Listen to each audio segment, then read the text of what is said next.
Today, your social media history in Afghanistan could be deadly. Then, Uber and Lyft may find their magic Prop 22 shot down. And can OnlyFans survive if its biggest stars have to put their clothes on?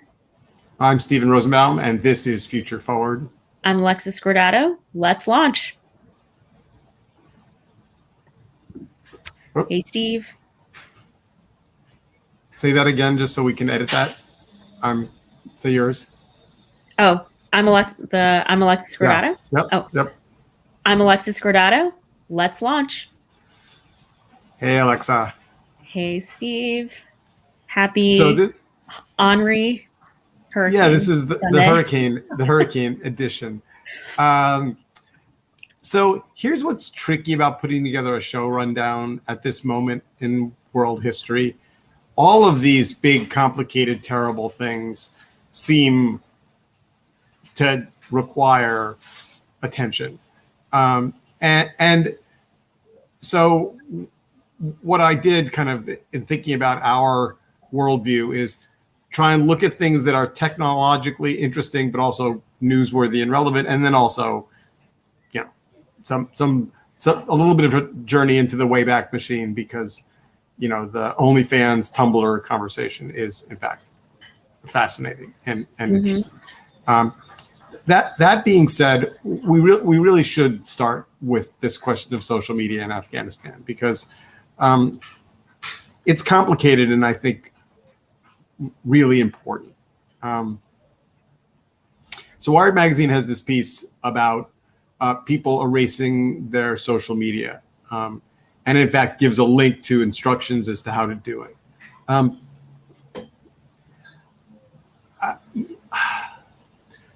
thinking a lot about history these days, as you know. I just find it really, if the result is that the story of the last 20 years in Afghanistan is essentially deleted from people's lives, I understand why that's the instruction, but I also think it's a precedent that is troubling me. Mm-hmm. But I mean, there's no necessarily a choice, right? Like given a choice between, like, everyone there right now is trying to solve for one thing, which is safety. And so mitigating any risk that could result in harm to yourself or loved ones, I feel like is the responsible thing to do. All right, but let's just talk about that in terms of logistics. So I'll give you an example. If we go back way in time and we search for Alexis Scordato and all of the appearances that she made early in her career with an orange robot that you and I both know. Mm-hmm. There are pictures all over the internet. There are pictures on your website. There are pictures on my Facebook. There are pictures on third parties. There's all these. So it would be impossible for you to remove your now politically inappropriate relationship with Magnus the robot. Mm-hmm. If for some reason Magnus turned out to be a bad actor, right? You could try. I mean, you could take it off your Facebook, but other people have copied it and shared it. I have copied pictures of you around the city of New York in an earlier moment in your career with Magnus the robot, and so then you'd have to reach out to me and say, can you take those pictures down, because you didn't publish them, right? So you don't control them. So think about being a interpreter in Afghanistan and working with the U.S. military. People took pictures of you. You took pictures. Pictures were posted on other people's Facebook. Like, I mean, could you do that? Is that possible? I mean, maybe not 100% scrub, but I would at least make it harder to identify, right? And that's what's happening with Afghan citizens, especially those who are working with Americans. Like, they're deleting contacts from their WhatsApp. They're trying to remove anything that could possibly trace them to that line of work. And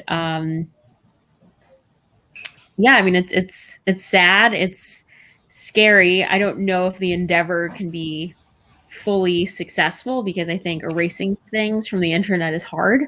Um, but yeah, I mean, you almost would wish there was like a service or something, right? Like you could contact Facebook customer support and say, I really need every single piece of data associated with myself and my account purged. So, for reasons that are for another conversation another day, I was on Facebook the other day and having trouble finding my account. I don't remember why exactly, but I ended up typing Steve Rosenbaum into Facebook, people search. And first of all, holy crap, there's a lot of me. Mm-hmm. Like many more people with my name than I had ever realized. Many more than on a Google search. Many more. Like I think I got through 30. They all had the same name. The only way I actually knew the one that was me was because that had a photograph that I put up. But someone could have just as easily taken a picture of me and created a new account, called themselves Stephen Rosenbaum, and then I would be competing with someone for my identity on the internet. Right. Which is pretty common these days. I Right. feel like at least once a week, I see a post on Twitter or Facebook of someone who said my account was hacked, or there's like I guess an imposter. I guess I was trying to just give Facebook a little bit of wiggle room in that if you said, "Hi, my name is Joe Smith, and I'd like you to take down all pictures of me," A, there's 10,000 Joe Smiths, and B, pictures of me probably is partially algorithmic, but partially it's a judgment call, right? Like, there's Joe Smith 10 years ago, there's Joe Smith today. It kind of looks like him, but he's older and, whatever. Like, I mean, like, Yeah, but at the same time, I mean, I come down so hard on Facebook because they've had almost 2 decades of collecting information on us. Like they know how many cell phone numbers we've had because they've asked us for our cell phone numbers. They know what locations we've been in and where we've logged in from. Like this is a company whose multi-billion dollar, I guess now trillion-dollar market cap is rooted in user data. And so, they have ways. by the way, it occurred to me, I don't know why this came up in my brain as I was thinking about chatting with you this morning, but if I were a class action attorney, I think I'd reach out to you and every other person with your name and file suit against Twitter. Or not Twitter, Amazon. And Because of and say you fucked with my social life. You turned my name into a product. I mean, I'm not a lawyer. Don't I play one on the internet occasionally, but it seems to me that you would have a reasonable argument that they've invaded your privacy. Yeah, or at least created some kind of grievance. Yes. Yeah. So let's just finish up on Afghanistan for a second. This idea that people are deleting history to protect their personal safety, I think, raises a larger conversation about. I mean, first of all, I find myself wondering: do we know that does the Taliban have a floor full of digital media experts sitting in front of computers, looking for people to build lists of identities? Like, do they have that resource? Yeah, I mean, they said in 2016 they killed 12 passengers on a bus after scanning them for fingerprints and then cross-referencing those fingerprints with a biometric database of people who are affiliated with the US government and NGOs. And so I think what's scary is not only do they have the know-how to kind of seek out the data sources, but they have a history of actually putting it into effect. Not So for I think not. it's what's scary is like, we say Facebook is a source of our data, but like the biometric data, like fingerprints, social security numbers, like tax IDs, like you think about the Experian data breach, or I don't know, we've had so many data breaches over the last few years. Like there are probably so many ways to actually get to people's real identity. Which, by the way, begs the question, I mean, the media still seems to want to treat the Taliban like it's some ragtag group of, Like they're just in the mountains and yeah. don't have Wi-Fi or something. It's like, no. These are like highly Well, sophisticated operatives who have who just have access taken to, control you know, over an who have entire access to a fire hose of money right. coming from somewhere And that is now all U.S. not clear. military, Equipment, yeah, yeah. which we left behind as a parting gift. Mm-hmm. All right, let's move on to chapter 2 because chapter 1 is So depressing, Steve. It's like so depressing. Sorry. By the way, from the Wired magazine piece, there's a link to the Human Rights First How to Delete Your Social Content checklist, which is actually quite detailed. Probably worth downloading and just keeping as a resource because, yeah. Who knows? All right, moving on. So let's talk about Prop 22. So I never understood how Prop 22 got passed. I mean, I do. I feel like Uber, Lyft, all these DoorDash, they spent a lot of money to make sure it got passed. So Prop 22, for those of you who haven't been following California politics, essentially gave Uber and Lyft permission to not treat drivers as employees, to make them contractors, which meant all the protections that employees would have in companies were dashed. And there was a lot of television advertising, and there was, this drumbeat of, if these people are made employees, bad things will happen to your taxi service. But now a court is ruling that gig workers, have to be treated as employees, and that's a huge setback for Uber and Lyft. Yeah. But I bet you have an opinion about this. I mean, like a lot of things in the world right now that feel unjust and equitable, I also think there's this undercurrent of like eventually justice is served and that, change over time moves towards like an arc of progress. I think this is one of those cases where, the things are going to right themselves. And by right themselves, I mean that we're actually going to have legislation in place that is in the interest of equitable, fair labor laws. Prop 22 is not that. By the way, Uber and Lyft drivers that I know, said to me, essentially, we don't want to be employees. We don't want to have to punch a clock. We don't want the man to tell us when we drive and when we don't drive. Part of what we like about this gig role is we can drive a 12-hour shift if we've got the time in our day and we need the money, or we can say, you know what, I got other stuff to do on Tuesday. I'm not going to drive. And because we're not employees, there's no manager telling us, hey, you were late. You're 5 minutes late to work. And they saw that lack of being an employee as a freedom. It's so interesting though, right? Because all of the things that they're advocating for are basically saying, oh, I want the right to not have to do something. Whereas the more empowering thing would be to say, I work so much for these companies. I am entitled to being the recipient of a certain class of benefits. Right. And it's just so funny that those two things are coupled. But when you're in a disadvantaged class, your mindset is always oriented towards something being taken away. Whereas if you're in an empowered class or you're part of a privileged class, you tend to think about things as I'm entitled to something. And so part of the education or lack of when it comes to Prop 22 and how it got passed in the first place is all of the corporate messaging and legal jargon that Uber was issuing to its own drivers was basically saying, oh, you're more free or you get more perks, you get $15 minimum wage guaranteed. if this passes. But you didn't realize what you lost in the first place. Yeah.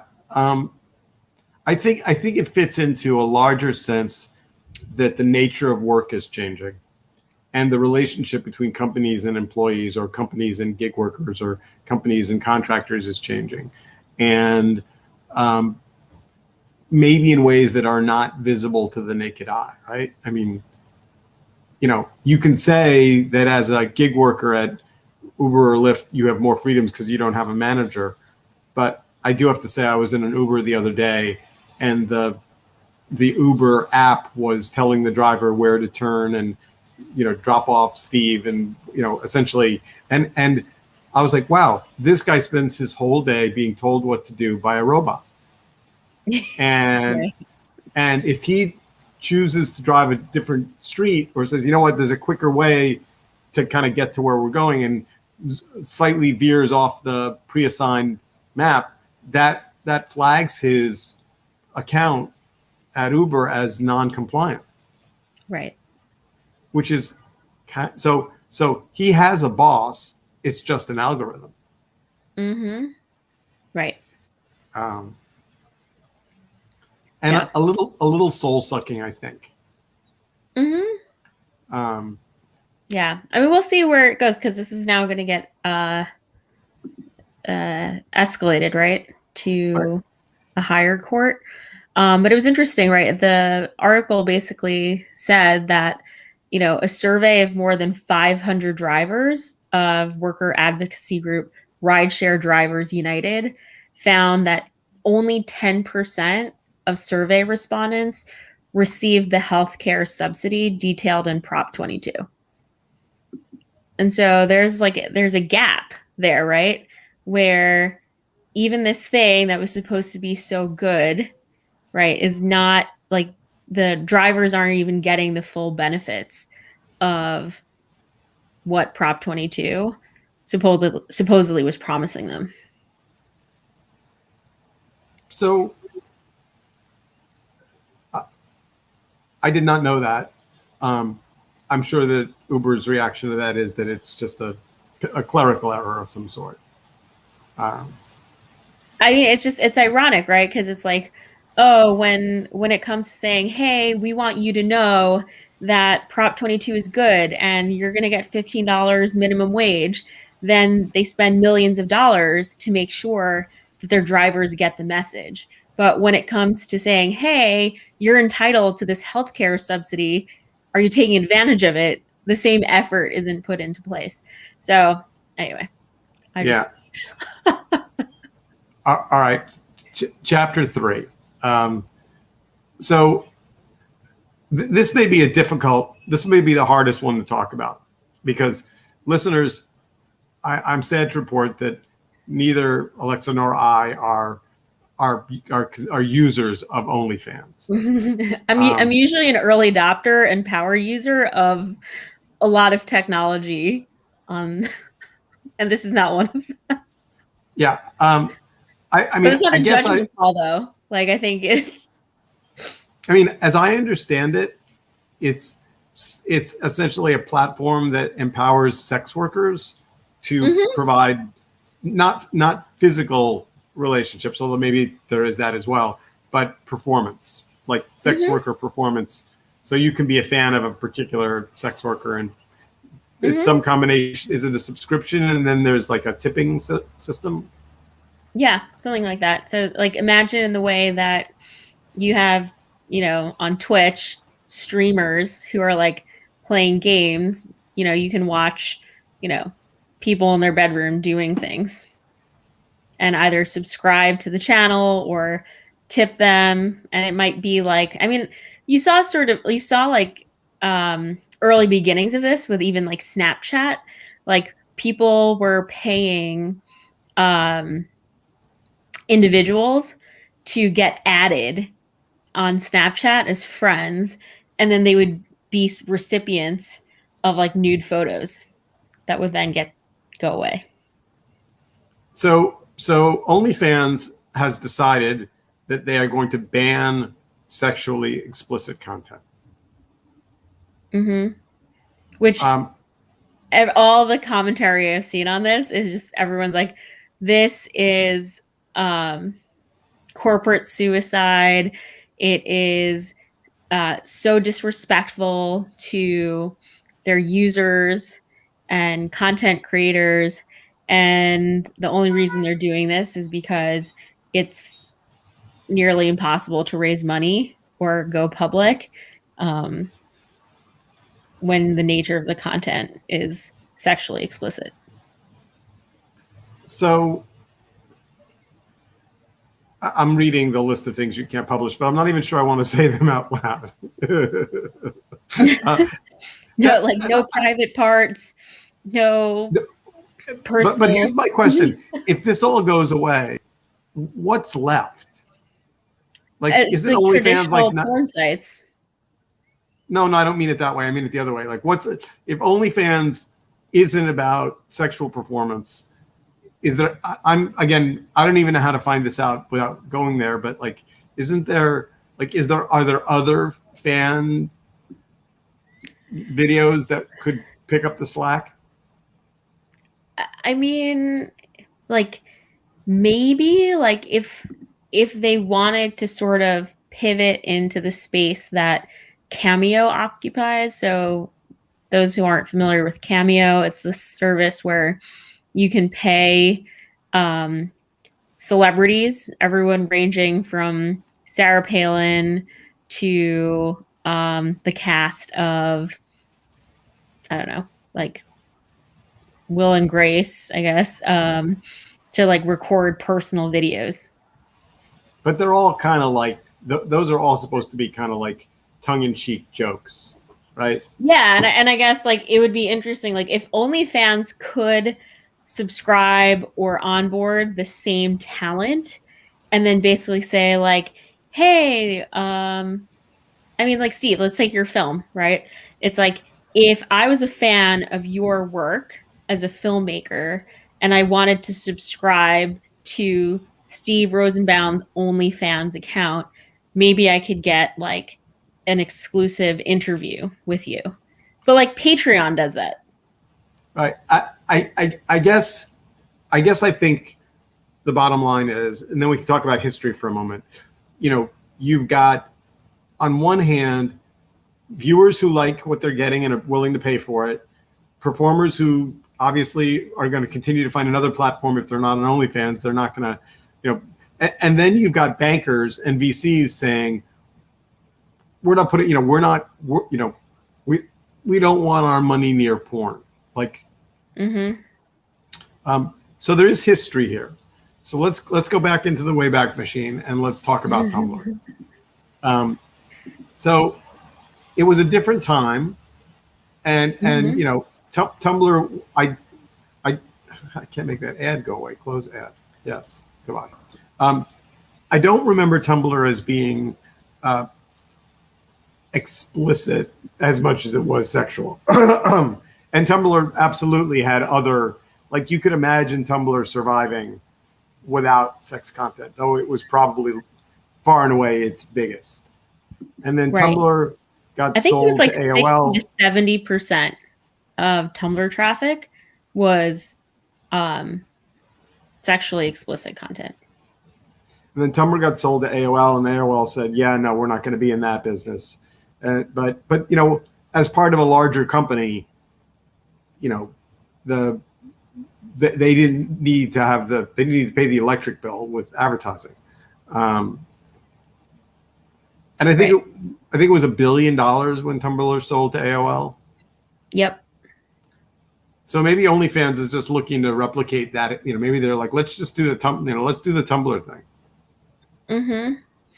Yeah, I mean, what's interesting though about Tumblr is so Automatic, the makers of WordPress, they acquired Tumblr from Verizon for an undisclosed amount, but I think the speculation is it was like dirt cheap or something. Like it was really a good deal. My understanding is that Tumblr is actually growing, like it's not dead.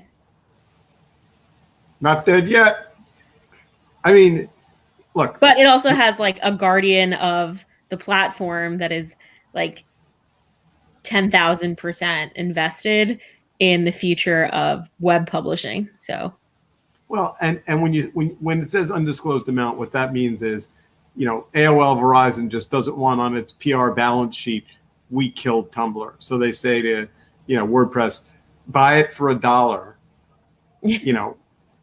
We get to say we sold it, so the users aren't mad at us. Then you get to take all the liabilities and all, whatever the risk is. Yeah. So here's an article from The Verge. This is going back to 2018, so it's not recent, but it says Tumblr's porn ban could be its downfall. After all, it happened to LiveJournal. Talk about another blast from the past. LiveJournal. I didn't remember LiveJournal being a porn site, but no, neither did I. But like these are like for me glory days of the web, where sub communities and like niche interests, like you just went down a rabbit hole on forums and platforms, and you just found your people, and the internet just felt like this cute, cozy neighborhood. So let's stipulate that sex on the internet is not going to go away. Mm-hmm. Live video, whatever, text, photographs, it'll just move to a different platform. It'll move to, something that, I mean, OnlyFans' downfall in terms of revenue might just be that it became a little bit too well known, not very surreptitious. I mean, there's an enormous amount of explicit sexual material on Reddit, and they now have a $10 billion valuation. So, yeah, I don't. It taking even like a 10,000-foot view on all of this. I think what's fascinating to me is, when we think about the purists and the web, it's like the sexual experience is so fundamental to humanity that like it almost feels so bizarrely artificial to like cut it out of the web or try to cut it out of the web. And I don't know whether it's us in America or whatever. Like I just spent the summer in Europe, and it's like interesting because like nudity on the beach or like commercials for like sex toys were like on TV, and I was like thinking to myself, oh my gosh, like this would never fly in the United States. And it actually made me think about this because I was wondering if some of these calls are like a fundamental reflection of like American puritanical legacy. But I thought we were all about freedom here in America. No. All right. Well, listen, we are out of time. Glad you're back from Europe. Although Thanks. I didn't like the way you phrased, I was in Europe for the summer, as if somehow the summer has now ended. No, we're still in it, but this isn't beach weather right now.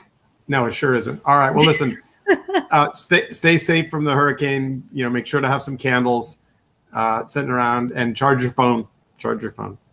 Oh, good call. Okay. See you next week. Stay safe. Bye.